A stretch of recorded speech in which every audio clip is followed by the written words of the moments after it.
Hi, welcome back to my second video, Flosstube number 2. If you watched my first one, thank you very much. It was lovely to see a lot of people private message me all the support, and for the subscribers that I got, it was lovely. So it's been a week since I last did my first one, and I have done 3 kits this week, 3 cross-stitch patterns. In terms of what I've been up to this week, not much. My son's gone back to school today, so fingers crossed I can get some more things done now he's gone back and everything's okay. So I'm just going to get straight into the cross-stitch patterns. This will be a shorter video and show you what I've done. So the first one was body positive. I really want to try and get this one done as soon as possible. So I'm going to probably work on this one every week until it's done.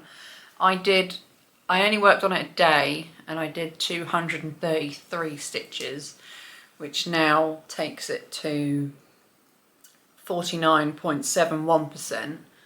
You cannot see it again, can you? I'll have to stand up because of how thin the fabric is.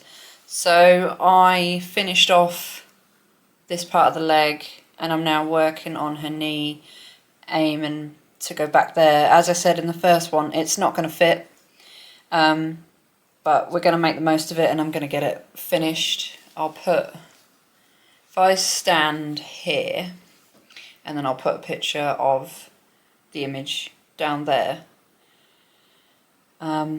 So yeah, I also messed up on the first video and said that a lot of them are 25 count when they're not. It's because I'm used to stitching on 25 count. This one is 14 count and it's on black, obviously Ada. This was a pre-cut bit of Ada that I had spare, which is why I started this pattern on it in the first place.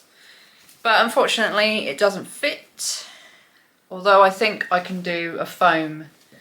I don't know if you've seen them before, where you put cross-stitch patterns on a piece of foam and then you pin the sides in. The foam's quite thin. I have done it before. I don't know if you can see that one up there. That blue one is on a piece of foam board, and it's actually a really cheap way to finish off a picture. So the second one that I done was Pokemon Gen 1. And I did this one for another day and I stitched 361 stitches and that gave me a percentage of 6.49. So I have started the Dragonair, just there, and I finished a little bit more of the Dratini. I'm trying to go across before I go back down, so some of them will have a bit more detail when I get to the second, like when I come back again the second time, when I go underneath them, but I'm trying to get the top row done first.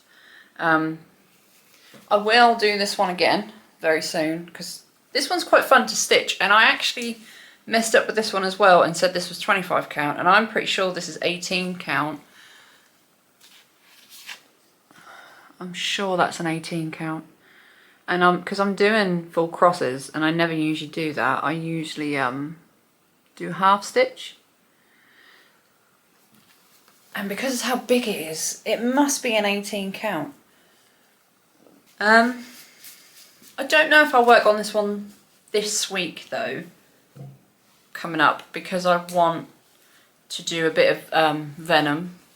I want to have a bit of a stitching session with Venom. So this is the big project that I have, and this is the last one that I've done this week. Oh no, it's not. I did the stamped kit. Let me go and get that. So I think the reason why I forgot about the stamped one is because I didn't write any percentages down for it. But I did have a night stitching on the stamped kit. And I'm finally into some different colours other than green and blue. So I am working on the flower. And I will put a picture here. If I try and scooch over this way a bit more, I can make the picture a bit bigger. I'm really enjoying it now. Now we're in a bit more of a different colour palette, because I was getting a bit bored of the green and the blue, but she's going to be a big one as well.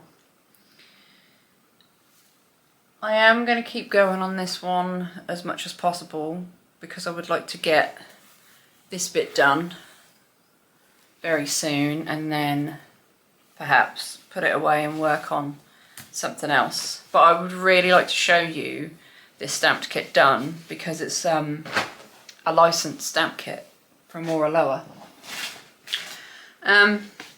So the last thing that I stitched on, and is what I stitched on the most this week, is the Lord of the Rings one. It's the largest project I have.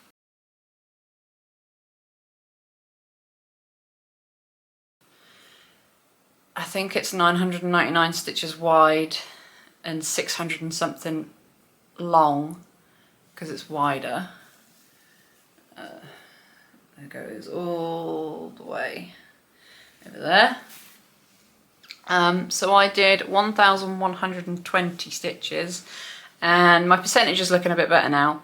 It's 0.51, so fingers crossed I can get to 1% soon. If I layer the back, that might help. So I went back and did all the rogue stitches because I can't stand them. A rogue stitch is just one random stitch by itself, and I hate missing them. I always try and fill the area that I'm working on before I go further down. The end of the page, the first page is like here, so this is technically the first page, so I almost finished a page. And I am going to be working on this every week, so you probably will see this one every single week. Because of how big it is, I need to finish it every week. I think what I'll do with this one is put a still image of the whole picture because it's quite big. It's hard to see all the details in it. But this is the eye that I'm working on. So yeah, I want to keep doing this one every single week. I had to change needle this week in it because of all the confetti. My backs are usually pretty messy, and I was really struggling to get my needle through this. This is 28 count, I think it's not 25 count like I said, and that's why I think I'm struggling because I'm so used to doing 25 count. And I've switched to a super sharp needle, so now I need to be careful when I stitch it. Because I've stabbed myself twice already with the needle. So yeah, that is all of my stitching. But I will tell you that I bought a pattern this week, and I plan to start it straight away to celebrate being on YouTube. Excuse me, it is a Medusa doll maker pattern.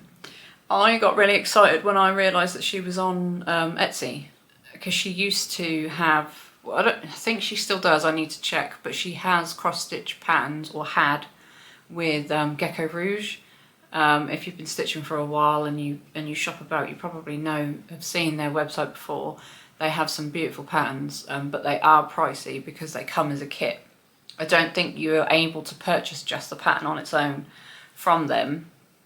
And I was going to buy one before as a gift to myself for Christmas or birthday, because they're over £100, I think. I'm pretty sure they were. And on 28 count it was like over £100 because it came with all the thread, the fabric, everything you need. It comes with a book of the pattern. And that's another thing that put me off, because I was a bit nervous if I couldn't upload it to Pattern Keeper because I don't work on paper. But I found her Etsy shop, and I will put a picture and I will put a link if you're interested. The pattern was about £5.30 something. It was something crazy. It came as 2 charts, so one had less colours. You could do a 38 colour pattern, or you could do one with 98 colours. So I've gone for the 98 one. I've ordered the fabric and I've ordered 28 count, the same as Lord of the Rings, because it's going to be quite a long, I think it's 400 wide and 600 long, or around there. So it's going to be quite big, and when I looked at the 25 count, the size for that was huge. And that's when I realised that Lord of the Rings was on a 28 count, because 999 stitches wide would be huge on 25 count. So I've ordered that. I'm waiting for somebody on Etsy to give me a quote for the floss. I always use her for my CXC threads, and I usually, if you send, she's called Object Book, I will put a link to her shop as well. If you send her the PDF pattern, the colour list or the thread list, she will then give you a quote. She goes through it all, sees how many skeins of floss you need and everything, and gives you a quote. And I find it a lot easier, because I have ordered from her before off of eBay, because she has Etsy and eBay, and it took me hours to go through and see how many of what floss I needed, and find the number and add them all to the basket. Then if you have over something like 40 items in your basket on eBay, it then kind of crashes and you have to check out more than once, which is annoying. But she has done it for me before, where I've sent her the PDF file of all the colours, and then she's given me a quote. And the only annoying thing about the PDF is that the DMC floss isn't in numerical order. So if you order it and you go through all the floss and the DMC numbers, they're all not in order. So it might take her a while to give me a quote, I think. But as soon as that gets here, I'm going to start it. And then I've also agreed to start a Hannah Lynn from Heaven and Earth Designs, because I wanted to do something that was a bit more blocky in colour. And I think with that one, once I start it, I'm going to do just the black first, just to see how cool it would be, just to see the outline of the pattern first. I'm going to start that one when I hit 100 subscribers as like a milestone thing, and then when it's done, I'll be gifting it to my friend Anne that runs the Facebook groups alongside me. So there's going to be 2 new starts. Well, there'll be one soon, but hopefully another one soon as well, if I can hit the 100 subscribers. And that is it. I will be back next week. I think I'm going to obviously do Lord of the Rings. So if you're interested in watching the progress of that, make sure you come back, because I am going to make a point of doing that every week because of how big it is. I'm probably going to touch Body Positive again because I want to finish it. And then I might switch out the Pokemon one for Venom. And then I might just have a random day where I pick whatever I want for the other one. I haven't used the spin the wheel this week. I did the stitch what you want when you want, and I really enjoyed working on the stamp cross stitch, so I might probably stick with that one actually, to be fair. So yeah, I'll probably switch out Pokemon for Venom, and then the rest will still be the same. So I will see you next Monday. Thank you. Bye bye.